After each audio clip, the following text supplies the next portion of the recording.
की नहीं, बल्कि अनेक के लिए अल्लाह की एक नेमत है। अल्लाह की तरफ से अतिया और तोहफा है। आज़ादी से हमारी तरक्की है, आज़ादी से हमारी इज्जत है।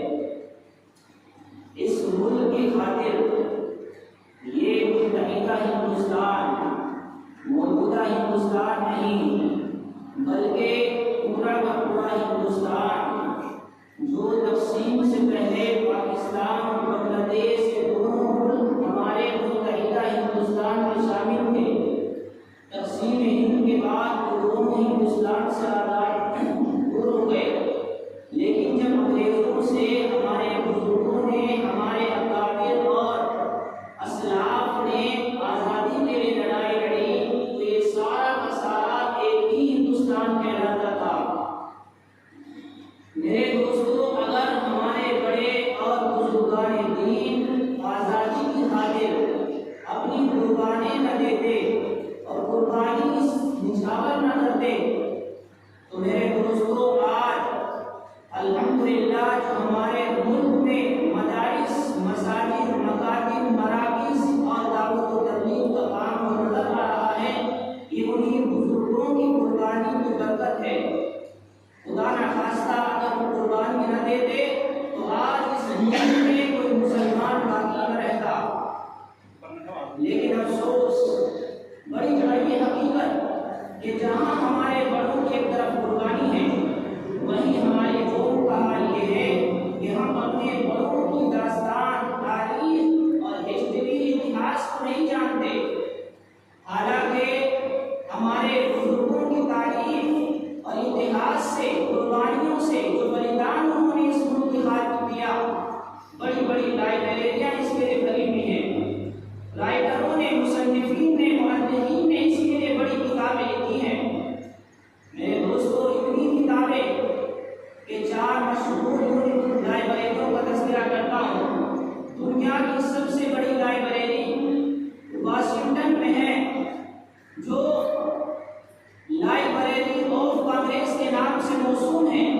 इस लाइब्रेरी में कहा जाता है कि 16 करोड़ 40 लाख किताबें इस लाइब्रेरी में मौजूद हैं। दूसरे नंबर पर ब्रिटिश की लंदन शहर में है, जिसमें 15 करोड़ किताबें मौजूद हैं। तीसरे नंबर पर कनाडा में है, जो पब्लिक लाइब्रेरी के नाम से मशहूर है। इस लाइब्रेरी में 5 करोड़ 40 लाख किताबें मौजूद हैं। चौथे नंबर पर न्यूयॉर्क में आती है, इसमें 5 करोड़ 31 लाख किताबें मौजूद हैं। अगर उन चारों किताबों को, लाइब्रेरी की किताबों को जमा किया जाए तो तकरीबन 41 करोड़ किताबें 4 लाइब्रेरियों में मिलती हैं। दूर न जाइए तो हिंदुस्तान में आप देवबंद चले जाइए, देवबंद के कुतुबखाने में तकरीबन 5 लाख किताबें मौजूद हैं। बड़ों ने सब किताबें लिख डाली हैं, लेकिन हमारे पास उतना वक्त नहीं कि हम उन किताबों को खरीद सके, उन किताबों का मुताला कर सके। हमारे पास तो मोबाइल है, इसी मोबाइल में सुबह हो, शाम हो, रात हो या दिन हो, हर वक्त इसी में अपना वक्त ज़ाया और बर्बाद करते हैं। मार्टिन कूपर ने सन 1973 में इस मोबाइल को इसलिए इजाद नहीं किया था कि लोग अपनी जिंदगी को बर्बाद करें, बल्कि इस मोबाइल को इसलिए बनाया गया था लोग अपनी जिंदगी को सही तरीके पर ले जा सके। उस गूगल पर जाकर सर्च करें, वहाँ पर हिस्ट्री पढ़े, इतिहास पढ़े, और इसलिए उन्होंने, लेकिन इसका उल्टा हुआ कि इस मोबाइल को खरीदकर पढ़ने का नाम नहीं, न किताब खरीदने का वक्त है, न पढ़ने का वक्त है, और न सुनने का हमारे पास वक्त है। अगर वक्त है तो मोबाइल में सीरियल देखेंगे, ड्रामे देखेंगे, पिक्चर्स देखेंगे और तरह तरह की गंदी चीजें देखेंगे। देखेंगे नहीं तो किताबें नहीं देखेंगे, देखेंगे नहीं तो अकाबिर और असलाफ की जो कुर्बानियों से मुकर लगा हुआ है उसको कभी सर्च नहीं करेंगे। मेरे दोस्तों, ये एक कड़वी हकीकत है जो कौम के सामने, हमारे सामने भी है कि हम दूसरों को छोड़िए, वो तो हिस्ट्री को पढ़ते ही नहीं, खुद हमारे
हमारे बुजुर्गों ने क्या कुर्बानी इस मुल्क की खातिर दी है।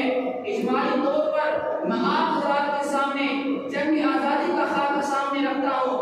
मेरे दोस्तों, अंग्रेज जो ईस्ट इंडिया कंपनी, जिन्होंने इंग्लैंड के अंदर ईस्ट इंडिया कंपनी के नाम से कंपनी रखी है, और इस कंपनी में सबसे पहले 3 अंग्रेज शरीक हुए हैं। ये 3 अंग्रेजों ने मुजाहरत के तौर पर तिजारत को बढ़ाया।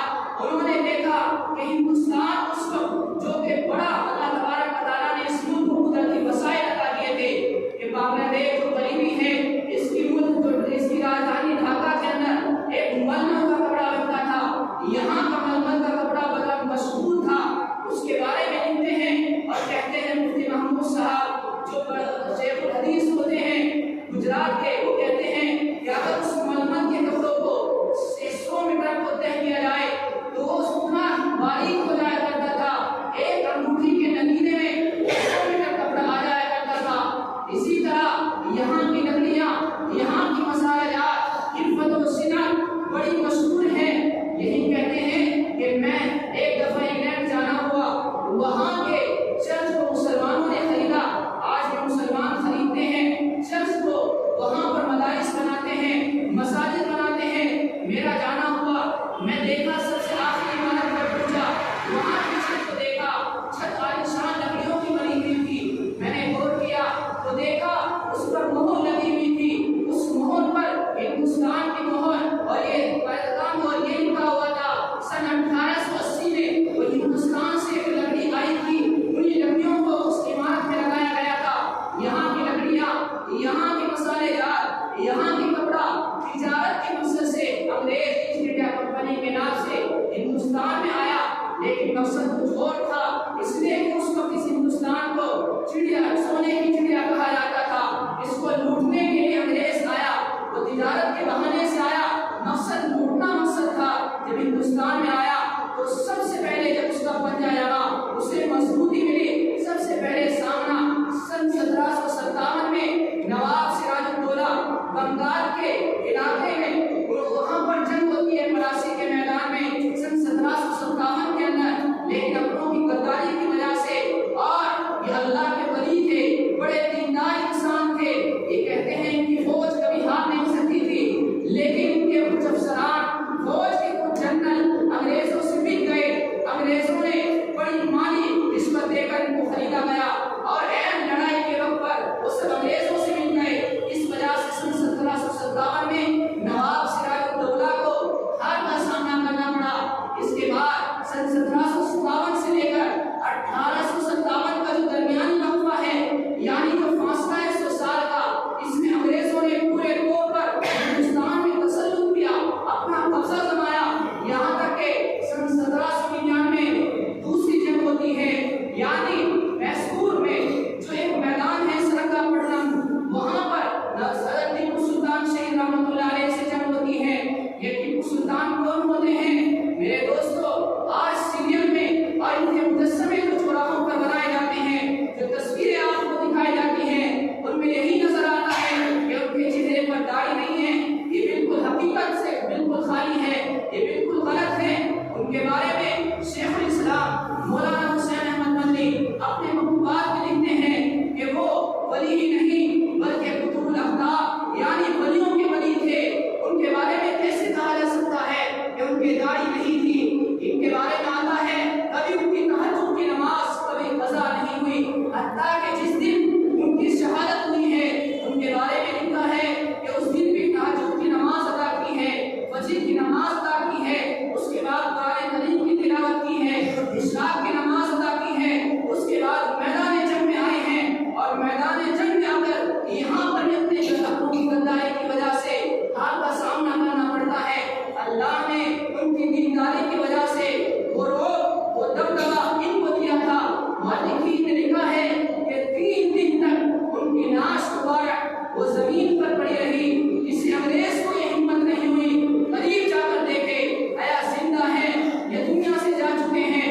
3 दिन के बाद जनरल लॉर्ड हर्स ये आता है और जब करीब पूछता है यकीन हो जाता है कि इनका ये शहीद हो चुके हैं। सीने पर खड़ा होकर ऐलान करता है कि आज से हिंदुस्तान हमारा है। 1799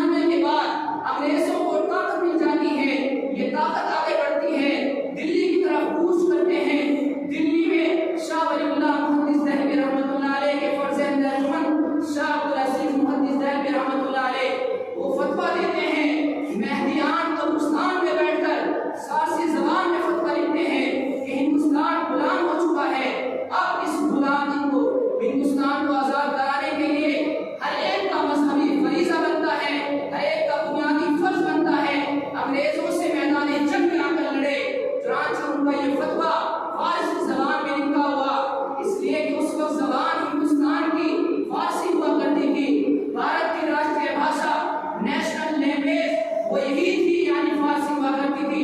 फारसी जबान में हजरत ने फतवा लिखा और ये फतवा इस तरह आग की तरह पूरे मुल्क में फैल गया, अंग्रेजों के खिलाफ एक मैदान बन गया।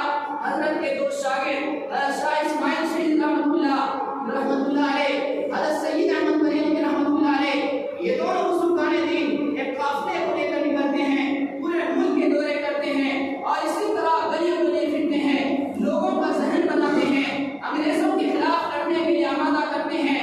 हत्ता के बालाकोट के मैदान में वहां पर जंग होती है और बेखबरी की हालत में अंग्रेजों को पता चलता है और वहां पर इनको ज़ब्ह कर दिया जाता है। उलमाए सादिकुर वहां से बचकर आते हैं, दोबारा अंग्रेजों के खिलाफ एक नहाज तैयार होता है और सन 1857 में सबसे बड़ी जंग होती है। इस जंग में दूसरों ने जो लिखा, मेरे अपनों ने जो लिखा है उसे छोड़िए, अब दूसरों ने जो लिखा है उसके बारे में एक जुमला कहता हूँ कि पंडित दयानंद गुप्ता ने लिखा है अपनी किताब मुस्लिम आजादी में कि उस जंग की आजादी में सन 1857 की जंग की आजादी में 5 लाख मुस्लिम आवाम को कत्ल किया गया और जिनमें से 56,000 उलमाए किराम को शहीद किया गया और दिल्ली से लेकर मेरठ तक जितने दरख्त थे, पेड़ थे, सबको फांसी घर बनाया गया। हर एक दरख्त पर फांसी का फंदा लटकाया गया। किसी दाढ़ी टोपी वाला मिलता उसको पकड़कर फांसी के फंदे पर लटका दिया जाता था। इस तरह से यही नहीं कत्ल कर दिया जाता था, बल्कि पकड़कर सुई चुभाई जाती थी। जिंदा मुसलमानों को पकड़कर चाकू छुरी से कत्ल कर दिया जाता था, पेट फाड़ दिया जाता था, जहरीले सांप छोड़-छोड़कर इनको तरह-तरह की अज़ियतें और तकलीफें पहुंचाई जाती थी। फिर आखिर 1857 की जंग में भी मुसलमानों को नाकामी होती है, हार मिलती है और 1857 में जब पूरे तौर पर अंग्रेजों का कब्जा हो जाता है तो आखिर में जो मुगल बादशाह यानी हिंदुस्तान में 800 से लेकर 1000 साल तक मुसलमानों ने जो हुकूमत की है, इन 1000 साल में यहाँ पर तुगलक खानदान भी आया, लोधी खानदान भी आया और आखिर में मुगल खानदान भी आया। मुगल खानदान के लोगों ने हुकूमत की है और सबसे आखिरी बादशाह मुगल बादशाह शाह जफर कहलाते हैं। अंग्रेजों ने उनको गिरफ्तार किया, गिरफ्तार करके रंगून जेल में कैद कर दिया गया और अंग्रेजों ने उनके बेटों को ज़ब्ह करके नाक को कत्ल करके काट कर एक तख्त और थाली में रखकर शानदार कपड़ा डालकर और बादशाह की खिदमत में रख पेश किया गया, ये धोखा देने के लिए कि आपका नाश्ता है। जब ये नाश्ता लेकर बादशाह की खिदमत में पहुंचे थे, जब देखा कपड़ा हटाकर तो देखा उनके बेटों के सरे मुबारक रखे हुए हैं। उन्होंने बजाय रोने और चिल्लाने के हिम्मत से जवाब दिया और कहा कि तैमूरी शहजादे इसी तरह सुरखरू होकर अपने बाप के सामने आया करते हैं और मुझे गम नहीं बल्कि खुशी है इस बात पर कि मेरे बेटों ने अंग्रेजों की गुलामी इख्तियार नहीं की, बल्कि अपनी देश की खातिर, ईमान की खातिर, मुल्क की खातिर उन्होंने अपनी जान का और अपनी गर्दनों का नजराना पेश किया है। फिर आखिर रंगून जेल में आपने अपने आखिरी अय्याम गुजारे हैं और 1857 के बाद जब अंग्रेजों का पूरे तौर पर कब्जा हो गया, अंग्रेजों ने यहाँ पर मुसलमानों को, गैर मुस्लिमों को, इस मुल्क को मुसलमान ईसाई बनाने के लिए जर्मनी से, इंग्लैंड से फौज बुलाई है पादरियों की और चर्च बनाए हैं, लोगों में ईसाइयत की तबलीग की है। उस वक्त हमारे अकाबिरीन में से वो बड़े-बड़े मौलाना कासिम नानूवी रहमतुल्लाह अलैह, मौलाना रशीद अहमद गंगोही रहमतुल्लाह अलैह, सैयद ताइफा हाजी अब्दुल्लाह मुहाजिर मक्की रहमतुल्लाह अलैह, इसी तरह मौलाना रशीद अहमद गंगोही रहमतुल्लाह अलैह, इन्होंने अंग्रेजों के खिलाफ शामली के मैदान में वो जंग लड़ी है कि जिस जंग की वजह से इतनी सख्त जंग कि अंग्रेजों को हारना पड़ा, लेकिन असबाब की कमी की वजह से मैदान पलटा, हालात पलटे, उन्हें भी नाकामी हुई और उन्होंने जब अंग्रेजों ने यहाँ पर पूरे तौर पर अंग्रेजी मुल्क और ईसाई मुल्क बनाना चाहा, हिजरत करके सैयद ताइफा हाजी अब्दुल्लाह मुहाजिर मक्की रहमतुल्लाह अलैह मक्का मुकर्रमा चले गए